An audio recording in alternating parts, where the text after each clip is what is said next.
నేను సత్య అవని కుకట్పల్లిలో junior ఎంబ్రియాలజిస్ట్గా work చేస్తున్నాను. ఈరోజు నేను మీకు అజూస్పర్మియాకి ఏస్పర్మియాకి మధ్యలో డిఫరెన్స్ చెప్తాను. అజూస్పర్మియా అంటే మనకి సెమెన్ అనేది ప్రొడ్యూస్ అవుతుంది, అంటే జాక్యులేట్ ప్రొడ్యూస్ అవుతుంది, కానీ అందులో స్పర్మ్ అనేది ఉండదు, అంటే జీరో స్పర్మ్ అనమాట.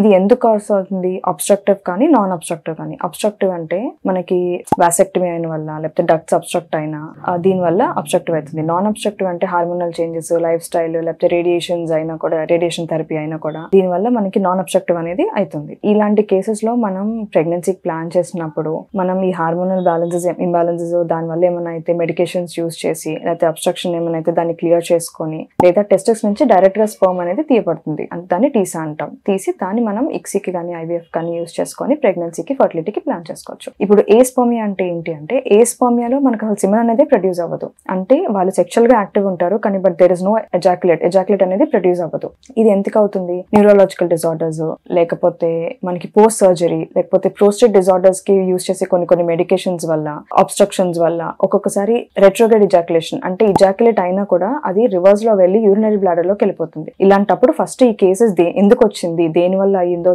చెక్ చేసుకొని డాక్టర్ దాన్ని క్లియర్ చేస్తారు. లేకపోతే మనం ఇలాంటి కేసులో కూడా ఫర్టిలిటీకి ప్లాన్ చేసినప్పుడు, ట్రీట్మెంట్ కి ప్లాన్ చేసినప్పుడు మనం టీసా అనేది పర్ఫామ్ చేసుకొని డైరెక్ట్ గా స్పర్మ్ ని తీసుకుంటాం, ఆర్ యూరినరీ బ్లాడర్ లో కూడా ఉన్నాయేమో అనేది కూడా టెస్ట్ చేసుకుంటాం. Thank you.